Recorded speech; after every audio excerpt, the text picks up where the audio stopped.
Hey guys, good afternoon. So again, this is a recording. I'm not here. This should be fifth period, so hopefully you guys just had lunch and enjoyed the little break.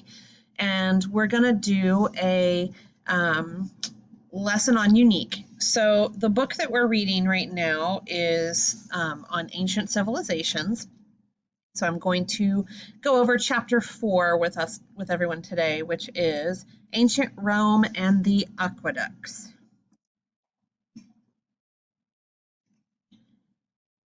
At the next display, Dr. Jones points out a large tube. He asks, anyone know what this is used for? Lucy says, I've seen a pipe like that under my kitchen sink. So a tube is something that is long and like a cylinder that's hollow, and it's meant for things to go through, usually air or water.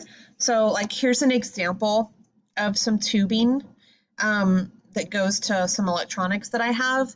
It actually goes to an air pump. So what comes through this, I don't have it here to let you hear it, but it air. So you would feel air or coming through the little tube. Kind of like for aquariums. Aquariums have air pumps usually. It's the same type of tubing. Helps make all those bubbles in an aquarium. But then there's also really big tubes like underneath the streets and roads to help hold up the concrete. Also tubes and pipes that bring things, like she said, under her sink. If you go look under your sink right now, you have probably got some pipes. So let's see. Under sink pipes. Let's take a look. So we just do a little quick search. We should see some pictures of pipes. Yes, so these are also tubes. And what are they carrying? They're carrying water to and from your toilet. So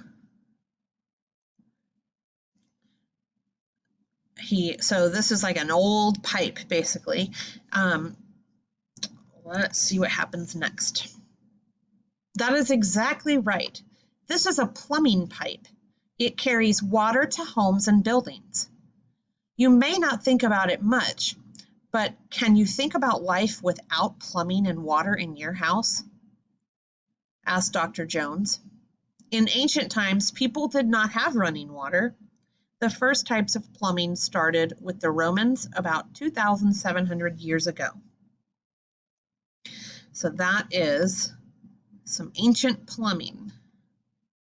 So imagine if we didn't have toilets or sinks, or I don't want to imagine that, but someone had to build that, right? Ancient Rome was a very large community in Europe. Rome began in the country we call Italy today. The ancient Romans liked to take baths. They also needed clean drinking water. Many of their cities were very far from water. So they didn't have like rivers and streams to jump into. The ancient Romans built aqueducts. An aqueduct is a system of underground or above ground channels that move water from one location to another. This was early plumbing, explains Dr. Jones. I'm going to show you, I'm going to zoom in so you can see this picture. So, make it even bigger. So here's Rome. There's the ocean. But they can't get the water without something to help carry it to them. So essentially, the aqueduct right here is a big giant pipe. It's going to take water and it's going to push it on down to Rome. Just like a pipe brings water to your house. Oh, that's too big. Let me see. The ancient Romans dug tunnels and built bridges for water to move from rivers and lakes to cities. The bridges were very tall and had many arches. They put pipes in the tunnels and on the bridges. The water moved through the tunnels and across the bridges in the pipes.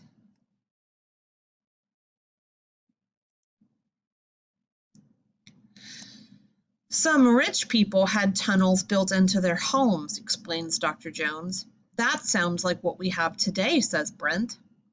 Our house is connected to plumbing and water lines from the city. When I turn on the faucet, the water comes right out.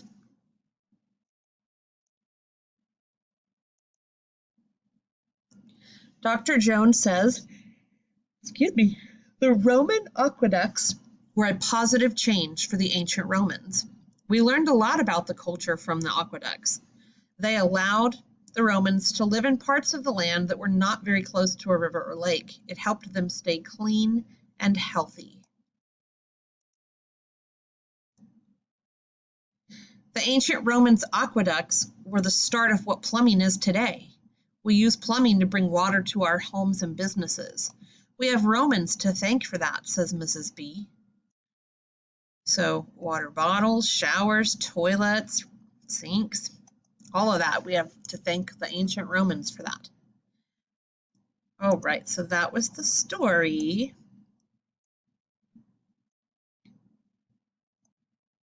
So we're going to do just one of these questions. Oh, I want to show you guys a picture of Roman aqueducts.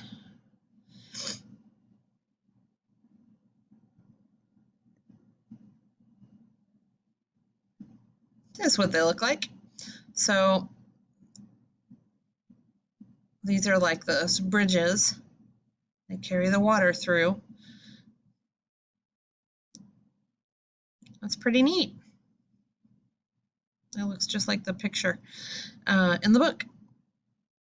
So that's what they look like. Bridges and archways that carry the water from the rivers and lakes to the city that is far away from the water. All right. Ancient Rome had an early type of, and our options are move, pipes, water, plumbing, and lake. And I think the answer is going to be plumbing.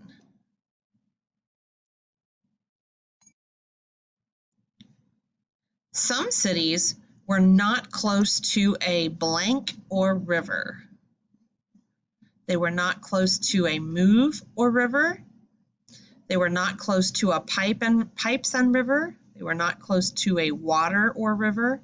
Or they were not close to a lake or river. So think about that for a moment.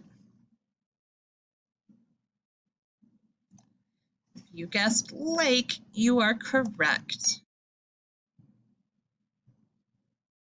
Number 3, the people built channels to blank water. So why did they build those aqueducts? Did they build it to move water? Did they build it to pipes water? Or did they build it to water? If you said move, you are correct. They built it to move that water from river down into the city.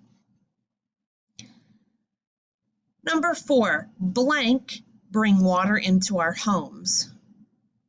Pipes bring water to our homes, or water bring water to our homes.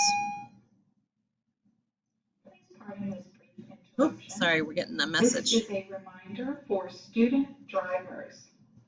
Parking passes will be required beginning on Monday. Please fill out the student parking application, which can be found on the homepage of the school website and also in the Wolf Den on the Hub. Your application must be completed by this weekend, or you will not be allowed to park in the student parking lot on Monday. Thank you. All right, sorry about that. Okay, so what brings water to our homes? The answer is, of course, pipes. And the last one, blank keeps us clean and healthy. So this one, there's only one answer left, of course. So we know that it's water. That's easy. But I want you to think about that. How does water keep us clean and healthy? What do we do with it? We take showers and baths with it. We wash our hands very diligently with the water. So And then we drink it. We drink it, having clean drinking water. We also use it to wash our clothes. We need it to water our lawns and everything. So we use an awful lot of water. It's a very, very important resource for us. And because of the ancient Romans, we have a modern system to help us deliver water to homes. That way you don't have to like have your own water well or something if you live in a big city. All right, so that is our chapter for 5th period. So what I'd like you to do now is go over to the virtual class, and there'll be some assignments there for you to do during your flex time. So there'll be some different videos and things about aqueducts, so you can see them a little bit more, learn about those as well. And then you can also log into the unique student view and go to this is lesson 9 on student view, and it should say like chapter 4, the ancient Roman aqueducts. So you can log into that, you can read the book again, you can have it be read to you, and you can answer the rest of the questions, because I only did the first set, but there's more questions there. And then it will grade those for me and send them directly to me so I can see how y'all did. All right, so go ahead and take some time to do that. I would just play the video here for y'all, but the screen recorder will not capture the sound on my computer, so you won't be able to hear it. So I'll just link them as activities to do in flex time. So I will see you guys with one last video for 7th period. Bye, guys.